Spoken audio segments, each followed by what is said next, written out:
ஜனம் தமிழ் நேயர்களுக்கு வணக்கம். The church of south India trust அசோசியேஷனில் pastor, bishop and moderator salary employee. இவர்கள் கம்பெனி ஆக்ட் படி நிர்வாகத்தில் பங்கு பெற முடியாது.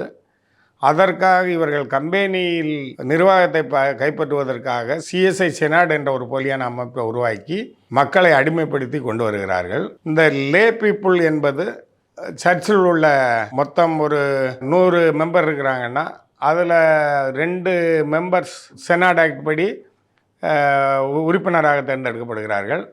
மற்றவர்களெல்லாம் ரெவலண்டுக்கு 2 ஓட்டு, பாஸ்டர் பிஷப்புகளுக்கு 2 ஓட்டு என்று செனாடினுடைய போலி ஆக்ட் படி செயல்படுத்துகிறார்கள். இந்த கம்பெனி சட்டப்படி டைரக்டராக சபையில் உள்ள மக்கள் தான், லே பீப்புள் தான் தேர்ந்தெடுக்கப்பட வேண்டும். பாஸ்டர், பிஷப், மாடரேட்டர் டைரக்டராக வரக்கூடாது.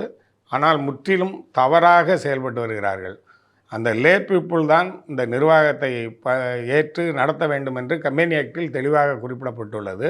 1947 கம்பெனி ஆக்ட் படி லே பீப்புள் தான் அட்மினிஸ்ட்ரேட்டிவ், அதாவது பொருளாளர், செயலாளர் அந்த பதவியில் இருக்க வேண்டும். பிஷப், பாஸ்டர் போலியாக சென்று தங்களை தலைவராக்கி கொண்டு அதற்கு கீழே இவர்களை அடிமையாக செக்ரட்டரி, ட்ரெஸரர் என்ற அடிப்படையில் கொண்டு செல்கிறார்கள். இதை எதிர்த்து வழக்கு போட்டுள்ளோம். அந்த வழக்கு பற்றி கூறுகிறேன். பாஸ்டர், பிஷப், மாடரேட்டர் இவர்கள் நம்ம சர்ச்சி காணிக்க பணத்தில் சேலரி வாங்கக்கூடிய ஒரு எம்ப்ளாயீஸ். அதே மாதிரி திருச்சபை மக்கள் அவர்கள் காணிக்கைகளை வழங்குகிறார்கள். இவர்கள் பெனிஃபிஷரி அப்படிம்பார்கள், கம்பெனி பெனிஃபிஷரி. காணிக்கை வழங்கும் மக்களுக்கு இவர்கள் தான் கீழே இருக்க வேண்டும். ஆனால் காணிக்கையை பெற்றுக்கொண்டு இவர்கள் பாஸ்டர், பிஷப், மாடரேட்டர் தலைவராக இருந்து கொண்டு திருச்சபை மக்களை அடிமைப்படுத்தி கொண்டு வருகிறார்கள். இது வழக்கு மதுரை உயர்நீதிமன்றத்தில் பாஸ்டர், பிஷப், மாடரேட்டர் நிர்வாகத்தில் பங்கு பெறக்கூடாது, எங்களுக்கு அட்மினிஸ்ட்ரேட்டர் கொடுங்கள், பின்பு முறையாக கம்பெனிக்கு தேர்தல் நடத்துங்கள் என்று வழக்கு போடப்பட்டு தற்போது அப்பீலில் உள்ளது. அதில் நாங்கள் வெற்றி பெறுவோம் என்று நம்புகிறோம். இந்த பாஸ்டர், பிஷப், மாடரேட்டர் இவர்கள் சேலரி எம்ப்ளாயி, அதாவது சம்பளம் வாங்கக்கூடிய வேலைக்காரர்கள். இவர்கள் வெளியே தள்ளப்பட வேண்டும் என்பதுதான் எங்களுடையது. இது குறித்து விரிவான வழக்குகள் போடப்பட்டு அப்படியே சென்று கொண்டிருக்கிறது. கட்டாயம் அதில் வெற்றி பெறுவோம். கிறிஸ்தவ சீர்திருத்த மக்கள் சங்கம் என்பது 2020 தொடங்கப்பட்டது. இது ஏழை எளிய மக்கள் வாழ வேண்டும் என்பதற்காக தொடங்கப்பட்டது. திருச்சபைகளில் நடக்கும் ஊழல்களை எதிர்த்து தொடங்கப்பட்டது. மதுரை ராம்நாத் டயசிஸில் ஏழை எளிய மக்களுக்கு வேலை வாய்ப்பில் எந்த முக்கியத்துவமும் தராமல் அவர்கள் வேலை கேட்டே அலைந்து அவர்கள் மரிக்கும் வரை வேலை அந்த டயசிஸில் கொடுப்பதில்லை. இதை எதிர்த்து தான் நாங்கள் ஏழைகளுக்கு வேலை கொடுக்க வேண்டும், சீனியாரிட்டி படி செயல்பட வேண்டும், கம்பெனி சட்டப்படி வரவு செலவு செய்ய வேண்டும், ஏழை எளிய மக்களுக்கு முக்கியத்துவம் கொடுக்க வேண்டும், அதே மாதிரி வணிக வளாகங்களில் வெளிப்படைத்தன்மை வேண்டும் என்று நாங்கள் கேட்டோம். அதற்கு எங்கள் மேல் விசாரணை கமிஷன் ஒன்று போட்டார்கள். நாங்கள் வணிக வளாகங்களில் நடைபெற்ற முறைகேடுகளை குறித்து ஆதாரங்களுடன் ஒப்படைத்தோம். ஆனாலும் எங்களை திருச்சபையை விட்டு நீக்குவதாக ஒரு அறிக்கை வெளியிட்டார்கள். எங்களுக்கு ஒரு ஆவேசமான ஒரு தூண்டுதலை ஏற்படுத்தியது ஏழை எளிய மக்களை அவர்கள் புறக்கணித்தது தான். அதை ஏற்று கேட்டால் திருச்சபை நீக்கம் என்ற ஒரு தவறான நோக்கத்தை பயன்படுத்தினார்கள். இதனால் கிறிஸ்தவ சீர்திருத்த மக்கள் சங்கம் என்ற ஒரு சங்கத்தை தொடங்கினோம். சாதாரணமாக தான் தொடங்கப்பட்டது. இதில் பொருளாளராக பசுமலை சேர்ந்த ஜான் சத்யநாதன், செயலாளராக அருப்புக்கோட்டை சேர்ந்த நமது அண்ணன் ஆரோக்கியம், பொதுச் செயலாளராக ராஜாமணி தேவசகாயம், மல்லாங்கனரை சேர்ந்த தலைமை ஆசிரியர், ஓய்வு தலைமை ஆசிரியர் அதில் பங்கில் இருக்கிறார். துணைத் தலைவராக கிறிஸ்துவராஜ் என்பவர் இருக்கிறார். மெம்பர்கள் ஒரு 50 பேருக்கு மேல் இருக்கிறோம். இன்னும் நிறைய மெம்பர்கள் மற்ற திருமண்டங்களிலும் உள்ளார்கள். இந்த கிறிஸ்தவ சீர்திருத்த மக்கள் சங்கம் ஆரம்பிக்கப்பட்டதின் நோக்கம் ஏழைகளுக்கு வேலைவாய்ப்பு வழங்க வேண்டும், வணிக வளாகங்கள் கட்டி லீசி கூட்டத்தில் வெளிப்படைத்தன்மை வேண்டும் என்பதைத்தான் நாங்கள் வலியுறுத்தினோம். ஆனால் எதற்கும் ஒத்து வராத மதுரை ராம்நாத் டயசிஸ் டெண்டல் காலேஜில் பலவித முறைகேடுகள் அந்த டெண்டல் காலேஜ் சொசைட்டி ஆக்டில் தான் ஆரம்பிக்கப்பட்டிருக்கிறது. Madurai Ramnad diocese management association என்ற சங்கத்தில் பதிவு செய்துவிட்டு அதன் வரவு செலவுகள் சங்கத்தில் இல்லை. அதற்கான ஆதாரங்களை திரட்டி நீதிமன்றத்தில் வழக்கு போட்டுள்ளோம். அது விரைவில் தீர்ப்பு வரும் என்று நம்புகிறோம். அதன் வழக்குகளை பிறகு விரிவாக கூறுகிறேன். இந்த சங்கத்தினுடைய குறிக்கோள் ஊழல்களை ஒழிப்பது மற்றும் ஏழை மக்களுக்கு வாழ்வளிப்பது என்ற அடிப்படையில் தான் தொடங்கியுள்ளோம். இந்த கிறிஸ்தவ சீர்திருத்த மக்கள் சங்கம் தற்போது மதுரை ராம்நாத் டயசிஸில் விற்கப்பட்ட சில இடங்களை வழக்குகள் மூலம் மீட்டுள்ளது. இந்த சங்கத்தின் பொதுச் செயலாளராக உள்ள திரு ராஜாமணி தேவசாயம் அவர்கள் எங்களுக்கு மிகவும் ஊக்கம் தந்து இந்த சங்கத்தை சிறப்பாக நடத்துங்கள், ஏழைகளுக்காக பண்ணுங்கள் என்று ஒரு நல்ல எங்களுக்கு அடிமட்டம் அமைத்து கொடுத்தார். அதே மாதிரி அருப்புக்கோட்டை ஆரோக்கியம் அவர்கள் சங்கத்தின் செயலாளராக தற்போதும் உள்ளார். அவர் ஒரு நேர்மையானவர். அவர் சில தவறுகளை ஏற்று கேட்டதற்காக அவரை திருச்சபை விட்டு நீக்கினார்கள்.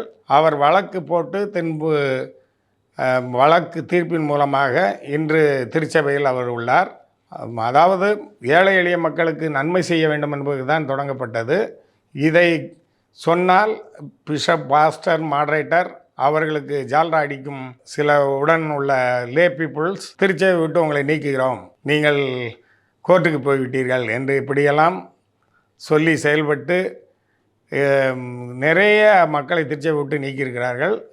அதன் முன்பு தான் நாங்கள் மதுரை நீதிமன்றத்தில் வழக்கு எண் 24/960 திருச்சபை விட்டு யாரையும் நீக்க முடியாது என்ற ஆர்டரை வாங்கினோம். அதன் பின்பு இப்போது ஓரிரு இடங்களில் நீக்குவதாக திருச்சபை மக்களை நீக்குகிறார்கள் என்று கேள்விப்படுகிறோம். அதை விரைவில் முற்றுப்புள்ளி வைப்போம். பெரும்பாலும் கிறிஸ்தவ சீர்திருத்த மக்கள் சங்கத்தினுடைய குறிக்கோள் ஏழை மக்களுக்காக செயல்பட வேண்டும் என்பதுதான். தூத்துக்குடியில் கூட தற்போது ஒரு 40 பேரை வரை சபை விட்டு நீக்கியிருப்பதாக கேள்விப்படுகிறோம். அது குறித்து விரைவில் போலீஸ் அதிகாரிகளிடம் அனுமதி பெற்று அங்கு உண்ணாவிரதம் இருக்க ரெடி செய்து வருகிறோம். மக்களை யாரையும் திருச்சபை விட்டு நீக்கக்கூடாது என்பதுதான் எங்களுடைய ஒரே வேண்டுகோள். 2வது, கம்பெனி சட்டப்படி தான் செயல்பட வேண்டும். பாஸ்டர், பிஷப், மாடரேட்டர் இவர்கள் திருச்சபை நிர்வாகத்தில் இருந்து வெளியேற வேண்டும். இதுதான் எங்களுடைய ஒரே குறிக்கோள். அவர்கள் கம்பெனி சட்டப்படி சம்பளத்தை வாங்கி கொண்டு ஊழிய வேலை தான் பார்க்க வேண்டும். இன்று அநேக பாஸ்டர் ஒரு வீட்டில் 2 ஏசி, அவர்களுக்கு 2 கார், இப்படி வசதியாக வாழ்ந்து வருகிறார்கள். இதெல்லாம் திருச்சபை மக்கள் போடும் காணிக்கை வைத்து வாழ்ந்து வருகிறார்கள். பாஸ்டர் ஒரு 10 லட்ச ரூபா கார்னா, பிஷப்புக்கு மதுரையெல்லாம் 60 லட்ச ரூபாய் கார்.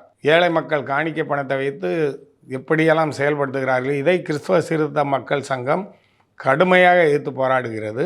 அதே மாதிரி நமது டெண்டல் காலேஜில் ஒரு 15 சீட் இவர்களுக்கு ஒதுக்கப்படுகிறது. அந்த 15 சீட்டும் ஏழை கிறிஸ்தவர்களுக்கு கொடுக்கப்படுவதில்லை. அனைத்து சீட்டுகளையும் இவர்கள் பல லட்சங்களுக்கு விற்பனை செய்து விடுகிறார்கள். இதையும் இந்த கிறிஸ்தவ சீர்திருத்த சங்கம் எதிர்த்து கடுமையாக போராடி வருகிறது. கிறிஸ்தவ சீர்திருத்த மக்கள் சங்கம் ஏழைகளுக்காகவே செயல்பட்டு வருகிறது என்பதை தெரிவித்துக் கொள்கிறோம். திருச்சபை மக்கள் திருச்சபை விட்டு நீக்குவதை கடுமையாக எதிர்க்கிறது. அதே மாதிரி பல இடங்களில் வழக்குகளை போடப்பட்டு மக்களுக்கு தீர்வு காணும் விதமாக செயல்பட்டு வருகிறோம். அதே மாதிரி அப்பாயின்மெண்ட்டுகளில் ஊழல் நடைபெறுவதையும் எதிர்க்கிறோம்.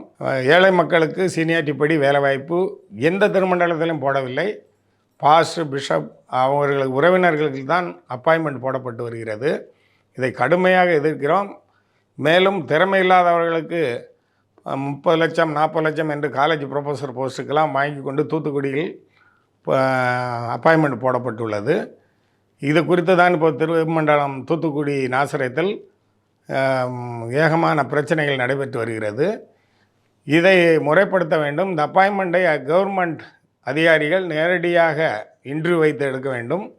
ஏழை மக்கள் சீனியாரிட்டியில் இருக்கிறவர்களை வைத்து தான் அந்த அப்பாயின்மெண்ட்டை போட வேண்டும். மெரிட் படி எடுக்க வேண்டும் என்பதுதான் ஆரம்பத்திலிருந்தே கிறிஸ்தவ மக்கள் சீர்திருத்த மக்கள் சங்கம் வலியுறுத்துகிறது.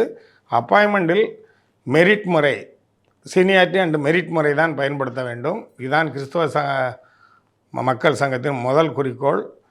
ஏழை மக்களுக்கு வாழ்வளிக்க வேண்டும். இதுதான் எங்களுடைய அடிப்படை குறிக்கோளாக கொண்டிருக்கிறோம். இது குறித்து தொடர்ந்து எங்களுடைய பணிகளை சிறப்பாக செய்து வருகிறோம். நன்றி.